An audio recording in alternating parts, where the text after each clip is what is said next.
Graças a Deus.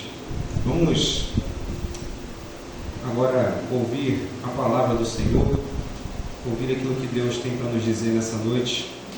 Nós estamos e somos gratos ao Senhor pelo privilégio que Ele nos deu de estar mais um dia na casa dEle, para juntos aqui podermos adorar e bendizer o Seu santo nome.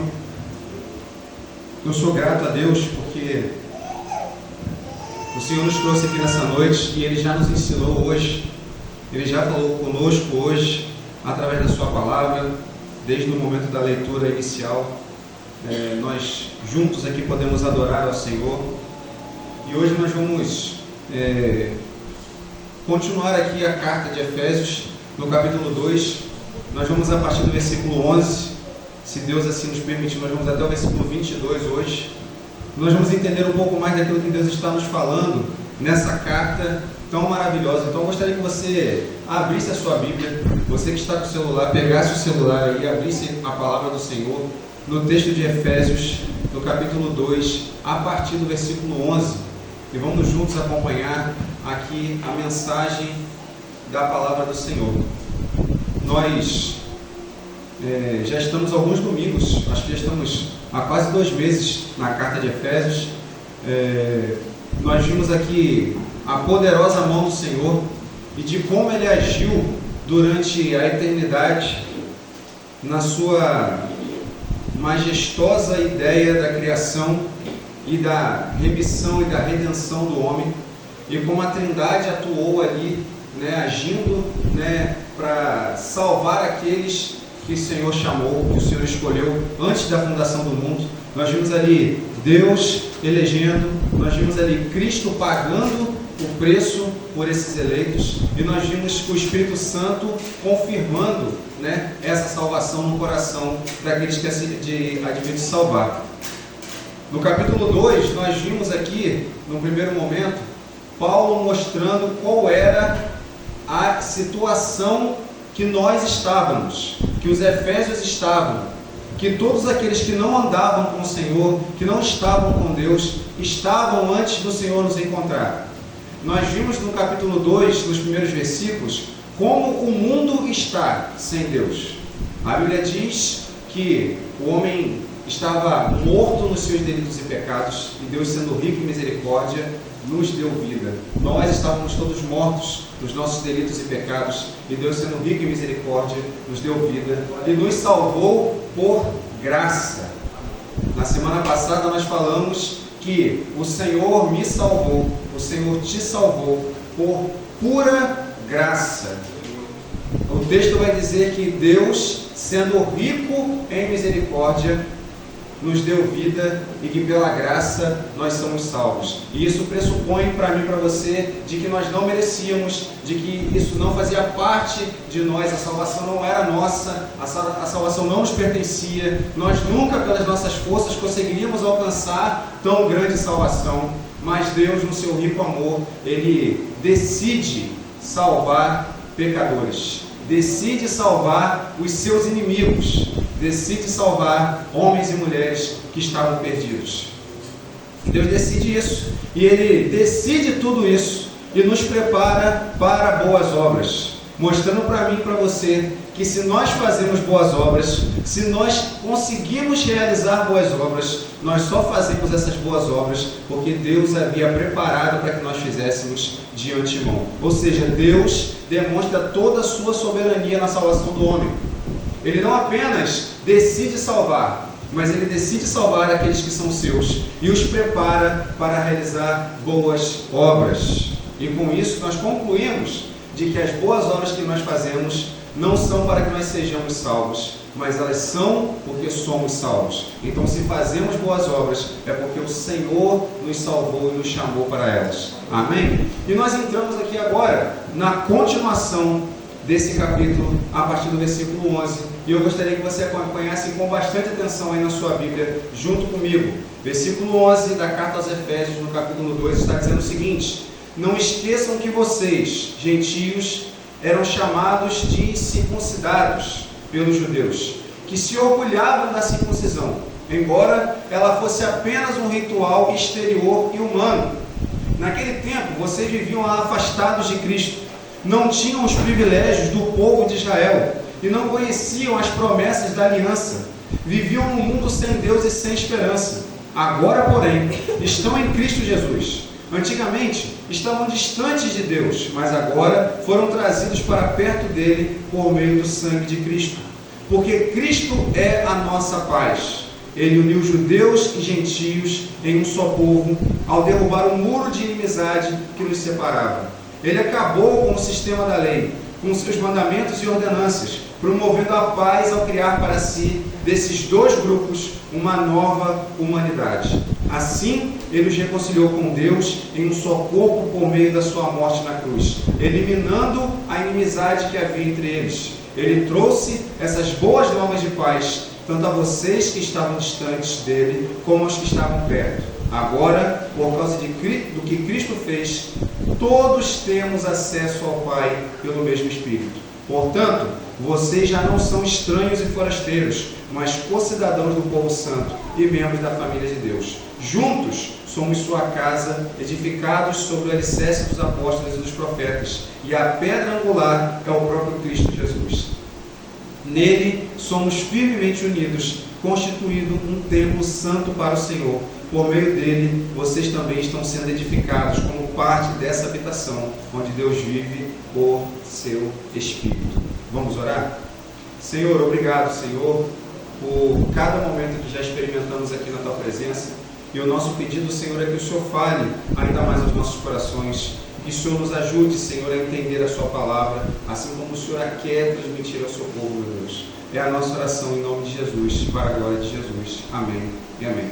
Meus irmãos, depois do apóstolo Paulo demonstrar tudo isso que eu falei para os irmãos, depois do apóstolo Paulo ele explicar tudo como acontece, desde o momento em que Deus decide eleger homens, até o momento em que como Deus nos encontrou e explica a nossa situação. O apóstolo Paulo agora aqui começa a fazer um parêntese, ele separa esse pedaço para poder mostrar para nós a nossa situação anterior, de como nós éramos e como nós vivíamos no mundo, mortos nos nossos delitos e pecados, e do que Deus fez e de que transformação o Senhor fez através da morte de Jesus em cada um de nós. E ele começa dizendo o seguinte: não esqueçam que vocês, gentios, eram chamados de incircuncidados pelos judeus, que se orgulhavam da circuncisão, embora ela fosse apenas um ritual exterior e humano. Veja bem, nós precisamos ter em nós, em mim e em você, que vivemos aqui todos os dias na casa do Senhor, que estamos vivendo a vida de Deus, que estamos vivendo nesse tempo enquanto igreja, nós precisamos nos lembrar, meus irmãos, de quem nós éramos e de como nós andávamos e de quão separado nós estávamos e de como nós éramos conhecidos antes de Cristo nos encontrar. E qual é o motivo que o apóstolo Paulo fala isso para os Efésios? Qual é a razão que o apóstolo Paulo quer colocar isso aqui e chegar até nós? É porque muitas vezes nós nos esquecemos que quando o Senhor nos encontrou, nós não éramos o seu povo. Antigamente, quando Cristo não tinha arrancado a morte de dentro do nosso peito, nós éramos conhecidos como inimigos de Deus. Nós éramos conhecidos como pessoas que não faziam parte da família de Deus, que não faziam parte do povo de Deus. E aqui o apóstolo Paulo, ele vai tratar de um assunto e vai chamar essa palavra, que os judeus daquela época apontavam para os gentios e diziam: vocês são incircuncidados, ou seja, vocês não têm uma aliança com o Deus Todo-Poderoso. Vocês não fazem parte da aliança que Deus fez com o nosso pai Abraão. Vocês não são povo de Deus. Vocês não foram escolhidos por Deus. Muito pelo contrário, vocês são imundos. Deus estabelece em Abraão de que todo macho, todo homem deveria ser circuncidado. Todo homem deveria ser circuncidado. E isso era uma marca de uma aliança que Deus estava fazendo com aquele povo. E Deus lá em Abraão escolhe um povo, uma nação para chamar de sua, e para através dessa nação proclamar a sua bondade, proclamar a sua majestade, proclamar o seu senhorio, mostrar para as outras nações quem era o único e verdadeiro Deus através da nação de Israel. E a nação de Israel pegou isso para si, abraçou essa ideia, e todas as outras pessoas que não compactuavam com aquela mesma filosofia de vida, que não tinham aqueles mesmos costumes, que não andavam daquela mesma maneira, eram gentios e incircuncisos. Ou seja, eram pessoas que estavam longe de Deus, afastadas de Deus, que não faziam parte desta aliança, consequentemente estavam prontos e preparados para a destruição. E o apóstolo Paulo aqui, e é interessante que nós estamos falando de um homem, meus irmãos, que está preso. O apóstolo Paulo, quando estava escrevendo a carta de Efésios, ele está preso em Cesareia. Ele está preso e naquele momento que ele está escrevendo, ele está dizendo para pessoas livres, pessoas que estavam cultuando na cidade de Éfeso, e está dizendo, lembrando para elas, olha, vocês antes eram chamados de incircuncisos. Vocês antes eram chamados de imundos pelos judeus. Vocês antes não faziam parte desse povo que era conhecido pelo Senhor. Mas ele vai dizer uma coisa que é interessante, que apesar de serem conhecidos dessa maneira, de os judeus os chamarem dessa maneira, os judeus aqui, ele tem o cuidado de colocar aqui, isso que os judeus colocavam para si como glória, não era nada mais, nada menos do que uma operação, um ritual exterior. Porque o apóstolo Paulo está lembrando os irmãos de Éfeso, que eram gentios, de que os judeus, eles eram conhecidos como o povo separado, o povo de Deus, por todos os rituais que foram estabelecidos. Mas que esses rituais, eles tinham o seu exterior, uma aparência. A circuncisão era feita na carne, era algo externo. E o apóstolo Paulo tem esse cuidado aqui de colocar isso. Ele diz, não esqueçam isso, que vocês, gentios, eram chamados de incircuncisos, ou seja, o povo da aliança olhava de maneira diferente para esses homens. Ele diz, naquele tempo, versículo 12, vocês viviam afastados de Cristo, não tinham os privilégios do povo de Israel e não conheciam a promessa da aliança, viviam num mundo sem Deus e sem esperança. O que acontece? Deus estabelece o seu povo, Deus faz promessas para esse povo, Deus fala sobre salvação para esse povo, Deus fala que ia estabelecer esse povo como o povo dele, que ia levantar esse povo, o Messias vem desse povo, havia a promessa desse rei que dominaria todas as coisas. E os judeus aqui dizem, olha, vocês não têm nada disso, vocês não têm esperança, os deuses que vocês adoram não são deuses verdadeiros, só existe um Deus, e esse Deus tem uma aliança conosco, não com vocês. E assim, imagina, irmãos, no tempo que nós vivemos hoje, que tudo é discriminação, o quanto que o povo de Israel não seria falado, né? O quanto que esse povo não ia ser apontado por fazer tamanha separação. E o apóstolo Paulo está dizendo, olha, vocês não tinham esperança. A cidade de Éfeso tinha um templo à deusa Diana, ocultismo muito forte predominava naquela cidade. E o apóstolo Paulo está dizendo, vocês não adoravam ao verdadeiro Deus e vocês não tinham esperança. E aí, meus irmãos, quando eu e você, quando nós olhamos para o nosso passado, quando nós olhamos para quando nós tínhamos sido alcançados pelo Senhor, qual era a nossa esperança? Qual era a sua esperança? Talvez pessoas agora ainda não foram encontradas por Jesus. E a pergunta para elas é, qual é a sua esperança? Hoje, se eu perguntar para qualquer um de nós aqui, qual é a sua esperança? Eu tenho certeza que a resposta é, a minha esperança é ver Cristo vindo nas nuvens do céu, me encontrar e eu encontrar com Ele. Nós não temos esperança, a nossa esperança não está baseada na casa que nós vamos receber, na faculdade dos nossos filhos, no casamento que alguns vão ter, ou na promoção que nós teremos, na viagem que nós vamos fazer. Não, tudo isso a gente sabe que é transitório e passageiro. A minha esperança e a sua esperança, depois que nós fomos alcançados por Cristo, é de que Ele há de vir. E que quando Ele vier, nós encontraremos com Ele e ficaremos com Ele para todo sempre. E essa é a esperança do crente. Essa é a nossa esperança.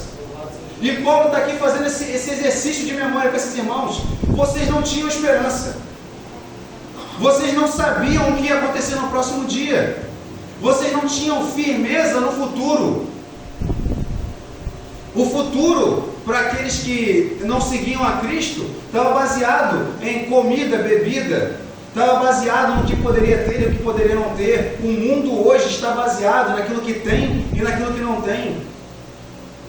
Mas um homem preso em Cesareia está dizendo: vocês não tinham esperança, mas hoje, agora nós temos esperança. Agora vocês têm esperança. Meus irmãos, o mundo hoje, quando um homem no mundo hoje perde tudo e ele não tem Deus, a coisa que ele quer fazer imediatamente é tirar a sua própria vida, porque os seus bens são a firmeza da sua vida. A sua casa é a firmeza da sua vida. Mas nós, a Bíblia diz que nós somos afligidos, maltratados, humilhados. Nós estamos dia e noite diante da morte. O apóstolo Paulo diz que nós somos considerados como ovelhas para o matadouro. Mas nada disso pode tirar do nosso interior, preste atenção nisso, nada disso pode tirar de dentro de mim, dentro de você, uma viva esperança, que não foi colocada em mim e em você por palavras de homens, mas foi colocada em mim e em você através da unção do Todo-Poderoso e da presença do Espírito Santo habitando dentro do meu coração e do seu coração. Essa é a nossa esperança. Essa é a nossa firmeza. E o apóstolo Paulo está dizendo para eles: vocês não tinham Deus, vocês viviam afastados de Deus, vocês viviam num mundo sem Deus. E ele está dizendo, porque o Deus que vocês tinham não era Deus. A esperança que vocês tinham nas coisas materiais não é esperança. Aí ele diz: agora, porém, estão em Cristo Jesus. Antigamente estavam distantes de Deus, mas agora foram trazidos para perto dele por meio do sangue de Cristo. Meus irmãos, o sangue de Jesus, ele não apenas pagou pelo meu pecado e pelo seu pecado, mas o sangue de Cristo derramado sobre a minha vida e sobre a sua vida fez algo tremendo, porque o texto vai dizer que Jesus estava lá no madeiro, Jesus estava lá na cruz, pendurado na cruz. E hoje mais cedo eu e o Miguel falávamos sobre a parte que Jesus diz: está consumado. E nós vamos nos lembrar que no momento em que Jesus ali diz está consumado, o véu do templo ele se rasga de alto a baixo. O véu do templo significava que o homem só poderia ir até certo ponto para falar com Deus e ter experiência com Deus. Só poderia ver Deus de longe. Só poderia ver a presença de Deus de longe. Só poderia ouvir falar da presença de Deus. Porque o sacerdote, uma vez por ano, no Yom Kippur, se vocês se lembrarem, o último Yom Kippur que teve agora, ano passado, foi justamente quando teve aquele ataque terrorista em Israel, era o feriado de Yom Kippur. Nesse dia, o sacerdote entrava dentro do Santo dos Santos para oferecer ali o sacrifício pelo pecado de todo o povo. E aí somente o sacerdote entrava no Santo dos Santos. Havia um véu que separava o povo da presença de Deus. Mas no momento em que Jesus Cristo está lá cravado na cruz do Calvário, derramando e vertendo o seu sangue por mim e por você, pagando pelo meu pecado e pelo seu pecado, ele diz: está consumado. E no momento que ele diz está consumado, ele diz: eu paguei todo o preço pela vida do meu povo. A Bíblia diz que quando a sua fonte ela decai, ela cai, o véu do templo se rasga de alto a baixo. E o sangue de Jesus me dá o privilégio, e te dá o privilégio, de adentrarmos dentro do Santo dos Santos. E não apenas de entrarmos uma vez por ano, mas vivermos constantemente diante do Todo-Poderoso, olhando para a sua bondade, olhando para a sua grandeza, vivendo a realidade do Evangelho. E isso, meus irmãos, é motivo de eu e você glorificarmos a Deus, porque antes nós não éramos povo, antes nós não tínhamos Deus, antes nós não tínhamos esperança, mas agora nós somos povo, agora nós temos um Deus, e agora nós temos esperança. E o que fez nós termos essa esperança foi o sangue de Jesus Cristo, que foi vertido e derramado sobre a minha vida e sobre a sua vida. Se eu não tenho nenhum motivo para poder agradecer pelo dia de hoje, se você não tem nenhum motivo para agradecer pelo dia de hoje, eu estou te dando um motivo. Jesus Cristo morreu, verteu o sangue dele, e hoje você pode ser conhecido como filho de Deus. E o apóstolo Paulo está aqui dizendo para eles: agora, porém, vocês estão em Cristo Jesus, aleluia! Antigamente estavam distantes de Deus, mas agora foram trazidos para perto dele, por meio do sangue de Jesus. Meus irmãos, o Deus Todo-Poderoso, Criador dos céus e da terra, esse Deus majestoso e grandioso, como nós lemos no livro de Salmos aqui hoje, antes do momento da adoração, que fez todas as coisas, que cria todas as coisas, que é grande em poder e glória, através do sangue do seu Filho, Ele me trouxe, te trouxe para perto dele. É por isso que o Dr. Billy Graham, ele vai dizer que todas as outras pessoas que são grandes em poder nessa terra não podem se comparar com a grandeza do Deus Todo-Poderoso, com a grandeza do Deus que fez todas as coisas, e que nós podemos passar muito tempo perto do presidente da república, do rei, do imperador, mas nenhum deles se compara a estar perto de Jesus e perto do Deus Todo-Poderoso. Porque perto deles nós não precisamos temer. Por que teremos medo se estamos diante ao lado do Todo-Poderoso, daquele que governa, cria e sustenta todas as coisas com a palma da sua mão? E ele diz: porque Cristo é a nossa paz. Ele uniu judeus e gentios em um só povo, ao derrubar um muro de inimizade que nos separava. E aqui, o texto no original, ele vai enfatizar o é a nossa paz. Porque Cristo é a nossa paz. Talvez a frase dita em português não deu o tamanho da importância que esse pequeno trecho significa para mim e para você. Está dizendo que Ele é não uma paz, não está dizendo que Ele é mais uma paz, não está dizendo que Ele traz para nós uma paz em algum momento, não. Está dizendo que Cristo em todo o tempo, em todos os momentos, em todas as horas, nos momentos piores que nós já passamos, nos momentos melhores que nós já passamos, em todos os momentos, Ele é a nossa única paz. Meus irmãos, naquele momento em que você está estressado, deixa eu te dizer uma coisa, preste bem atenção nisso. Naquele momento em que você está estressado, que você está à beira da loucura, que você está a ponto de jogar tudo para o alto, que você diz: meu Deus, eu vou enlouquecer, eu não aguento mais, eu não consigo mais. Se lembre que você existe uma paz que excede todo entendimento, e que o livro de Isaías vai dizer o seguinte, que Ele é o príncipe da paz. Nós precisamos começar a nos apossar. Eu queria que você entendesse isso nessa noite. Nós precisamos começar a tomar posse, nos apossar daquilo que a palavra diz que nós somos e que nós temos. Porque muitas das vezes nós estamos nos entregando ao desespero, estamos nos entregando à loucura, estamos nos entregando a tudo aquilo que não é bom, porque nós não entendemos que a Bíblia diz que quem morreu por mim e por você, quem morreu para que nós tivéssemos esperança, quem morreu para que nós estivéssemos aqui hoje, e para que nós estivéssemos aqui hoje em paz, foi Jesus, e que Ele habita dentro do nosso coração. Então, no momento em que você estiver em desespero, se lembre quem é a sua paz, meu irmão e minha irmã. No momento em que você estiver angustiado, que você estiver triste, e que tudo parece que vai desabar na sua vida, se lembre-se quem é a sua paz. A minha paz e a sua paz não está no silêncio. A minha paz e a sua paz não está em ficar sozinho. A minha paz e a sua paz não está em ir para um lugar distante, não. A minha paz e a sua paz está toda ela e unicamente na pessoa de Jesus Cristo. O nosso erro é que nós estamos procurando paz no silêncio, no isolamento, em estar sozinho. Nós devemos procurar a nossa paz naquele que é a fonte, que é o príncipe da paz, aqueles que pelas pisaduras dele nós fomos sarados, que o castigo que nos traz a paz estava sobre ele.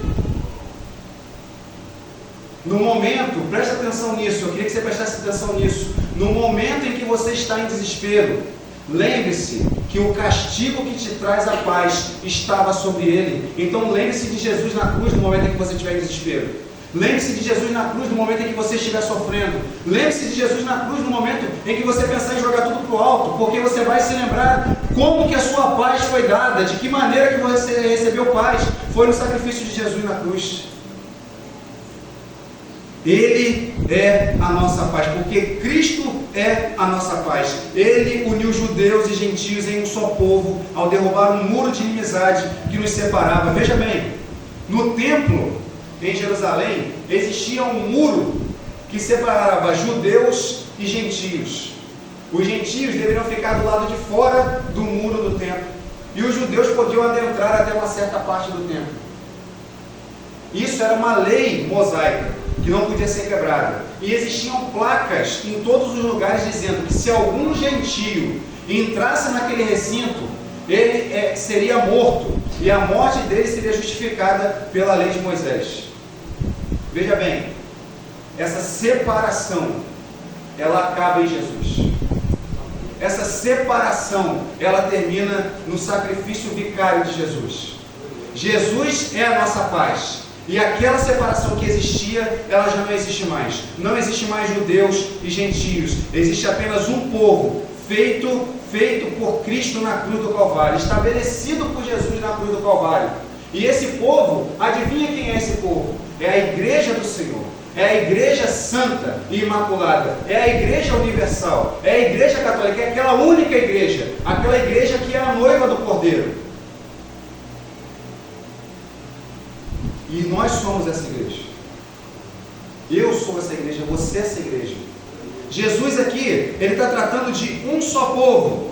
Não existe mais, ele uniu gentios e judeus em um só povo, derrubando o muro de inimizade. Ele acabou com o sistema de lei, com seus mandamentos e ordenanças, promovendo a paz, ao criar para si, desses dois grupos, uma nova humanidade. Irmãos, isso aqui é muito importante que você entenda.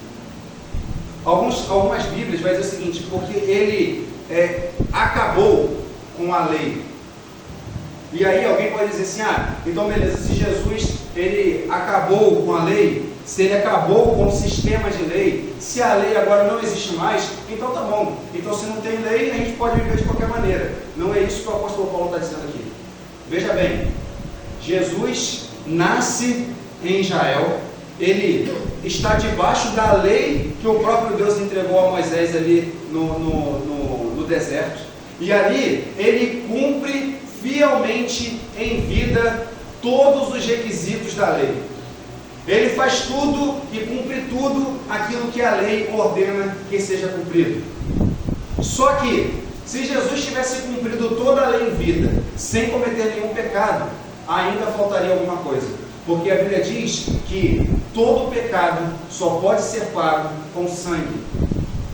O pecado só pode ser pago com sangue. O salário do pecado é a morte. Então Jesus, ele vem e ele cumpre completamente a lei enquanto está vivo. Ele passa por todos os requisitos da lei. Ele é aprovado em todos esses requisitos. Ele não peca em nenhum ponto da lei. Ele vive de forma plena diante de Deus e diante dos homens.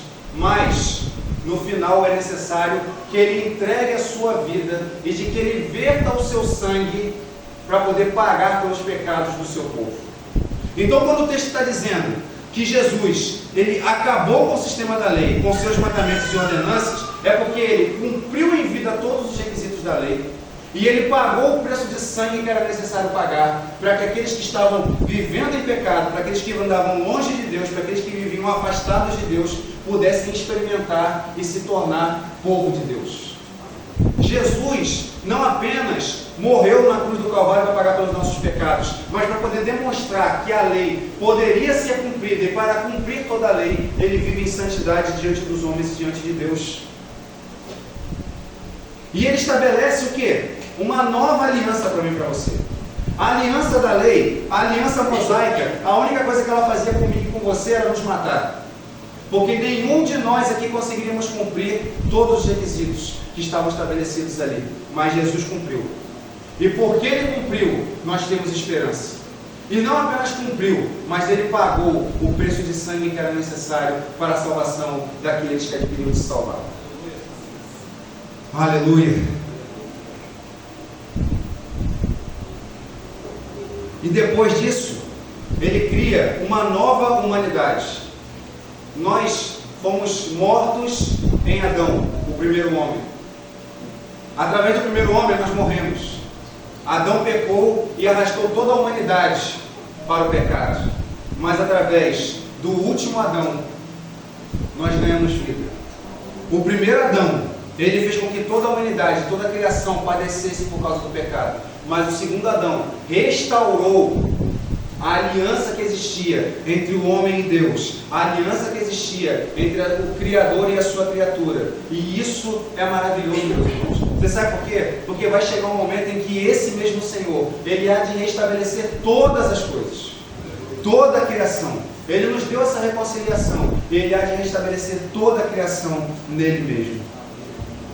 Assim, Ele os reconciliou com Deus em um só corpo por meio da sua morte na cruz, eliminando a inimizade que havia entre eles. Ele trouxe essas boas novas de paz, tanto a vocês que estavam distantes, de como os que estavam perto. Agora, por causa do que Cristo fez, todos temos acesso ao Pai pelo mesmo Espírito. E aqui nós vemos a Trindade trabalhando mais uma vez, a Trindade atuando mais uma vez. Jesus Cristo, agora por causa do que Cristo fez, todos nós temos acesso ao Pai pelo mesmo Espírito.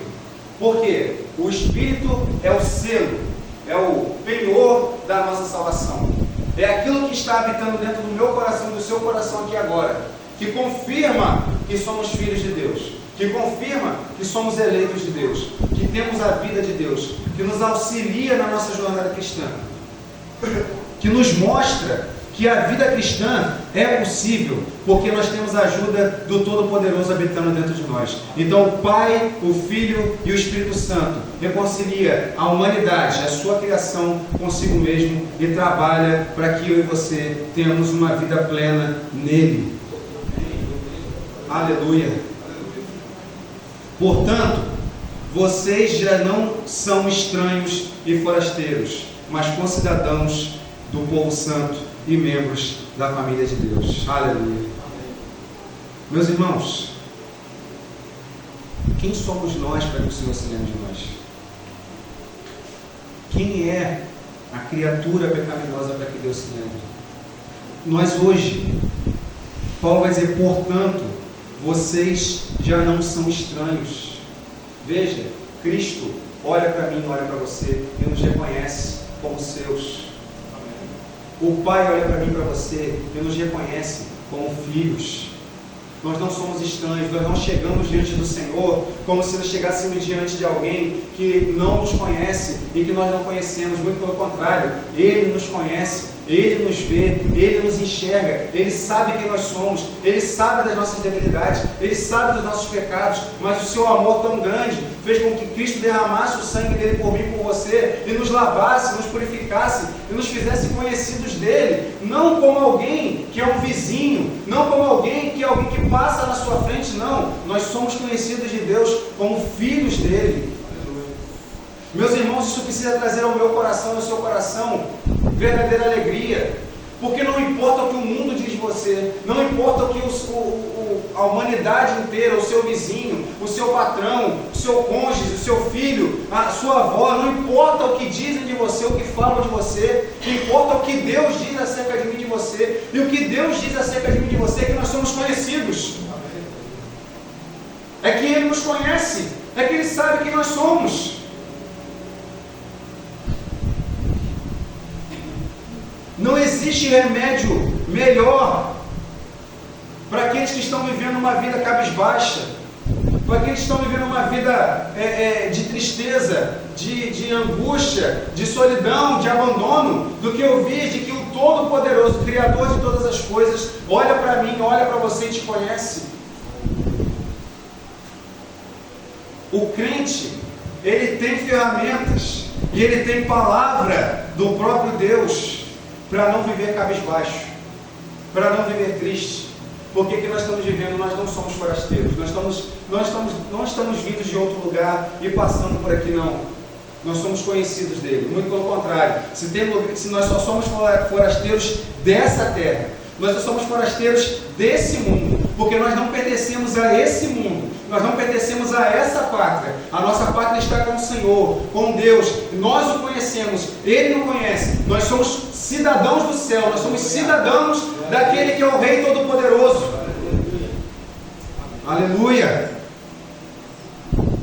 Mas co-cidadãos do povo santo e membros da família de Deus. Nós somos membros da família de Deus. Quando eu olho para você, meu irmão, quando você olha para mim, que você me dá a paz do Senhor, que você me chama de irmão, nós estamos confirmando o que essa palavra diz. Nós somos uma família de muitos filhos semelhantes a Jesus, para a glória de Deus. Essa pessoa que está do seu lado, verdadeiramente é seu irmão. Essa pessoa que está atrás de você, verdadeiramente é sua irmã. Aleluia. Você sabe por quê? Porque nós só temos um pai. Nós só temos um pai. E esse pai ama os seus filhos igualmente. Ele olha para os seus filhos igualmente. Ele enxerga os seus filhos igualmente. Então sim, você é minha irmã, eu sou seu irmão. E nós temos um pai celestial que se importa conosco. Juntos somos sua casa, edificados sobre o alicerce dos apóstolos e dos profetas. E a pedra angular é o próprio Cristo Jesus. Meus irmãos, você sabe por que o verdadeiro cristão não pode decair da graça? É porque o que nos sustenta não são as nossas pernas. O que nos sustenta não é o nosso intelecto. O que me sustenta, o que te sustenta, não é a nossa mentalidade. O que me sustenta, o que te sustenta não é uma vã filosofia. O que me sustenta, o que te sustenta, não é uma cosmovisão mundana. Não é direita, não é esquerda. O que me sustenta, o que te sustenta é inabalável. O que me sustenta e o que te sustenta não tem aparência de ser abalado ou de mudar, não pode mudar. O que me sustenta e o que te sustenta é o próprio Cristo Jesus. O que me sustenta e o que te sustenta é a pedra que está nos aguentando, nos segurando, nos preservando. E Ele mesmo vai dar testemunho disso. Ele vai dizer, olha, tem dois homens, um que fez a sua casa sobre a rocha e outro que fez a casa sobre a areia. O que fez a casa sobre a areia, veio o temporal, veio a chuva e levou e derrubou a sua casa, mas aquele que fez a sua casa sobre a rocha permaneceu firme e inabalável. É porque ele fez a casa sobre a rocha, é por causa da casa, é por causa de quem ele fez? Não, é por causa da rocha. E ele diz, essa rocha sou eu. A minha vida, a sua vida, ela está fundamentada sobre Cristo. Somente Cristo pode me sustentar e te sustentar. É por isso que quando nós dizemos que as outras religiões, elas não conseguem oferecer o que o cristianismo oferece, porque as outras religiões elas vão dizer que a resposta para as suas mazelas, a resposta para aquilo que você precisa está dentro de você. A resposta que você precisa está dentro do seu intelecto, naquilo que você pode fazer, ou em quantas boas ações você pode fazer. Mas o cristianismo diz que não. A resposta para as suas perguntas, o lugar que precisa estar firme, é onde você deve estar, e deve ser em Cristo, porque a pedra angular é o próprio Cristo Jesus. É Ele que sustenta a minha vida e a sua vida. É Ele que sustenta a sua igreja. E nós não vamos cair, porque quem nos sustenta é o nosso Senhor. Nós não vamos cair.